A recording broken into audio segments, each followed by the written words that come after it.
السلام علیکم ورحمۃ اللہ وبرکاتہ۔ کیسی ہیں میری پیاری پیاری بہنیں؟ اللہ تعالیٰ آپ سب کو اپنے گھروں میں خوش آباد رکھے اور سکون کے ساتھ رکھے۔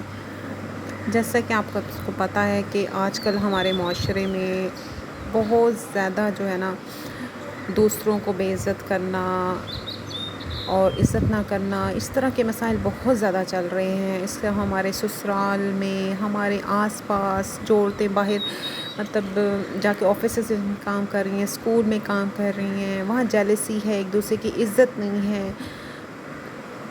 تو یہ سب کچھ جو ہے نا وہ اسپیشلی میری پیاری بہنوں کو جو ہے نا وہ فیس کرنا پڑ رہا ہے۔ تو ان سب کے لیے جو ہے ہمارے پیارے اللہ تعالیٰ نے قرآن پاک میں ہر چیز کا جو ہے نا ایک سلوشن رکھا ہے۔ ہمیں چاہیے کہ ہم اپنے جو بھی ہمیں مسئلے مسائل، کوئی بھی مسئلہ آتا ہے، کوئی بھی پریشانی آتی ہے، ہم نہ اس پہ ٹینس نہ ہوں، اس پہ اپنا دل مت چھوٹا کریں، بلکہ کلام پاک کو، قرآن پاک کو کھولیں اور ہمارے مسئلے کا حل حاضر۔ تو جیسا کہ میں آپ کو بتا رہی ہوں کہ ہمارے معاشرے میں دوسروں کو بے عزت کرنا، عزت نہ کرنا، عورت کو عزت نہ دینا، ہیوملیٹ کرنا، اس طرح کی یہ سارے ایشوز جو ہیں فیس کرنا پڑ رہے ہیں۔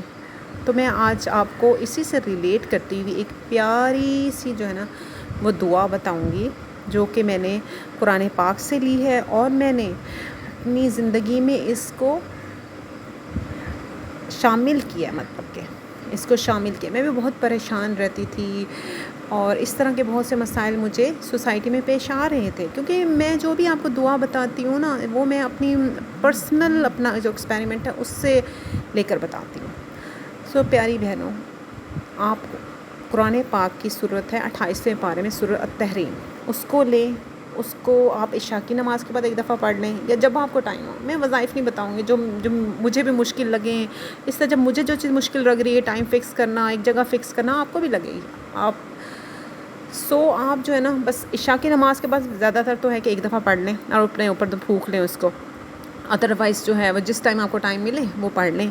پھر آپ دیکھیں آپ کے سسرال میں، آپ کے گھر میں، آپ کے آفس میں، آپ کے اسکول میں، جہاں جہاں بھی آپ جاتے ہیں نا، ہر کوئی آپ کو عزت کی نگاہ سے دیکھے گا، آپ کی عزت کرے گا، آپ کو محبت دے گا، آپ کے میاں بیوی کے رشتے میں بھی بے انتہا محبت پیدا ہوگی انشاءاللہ۔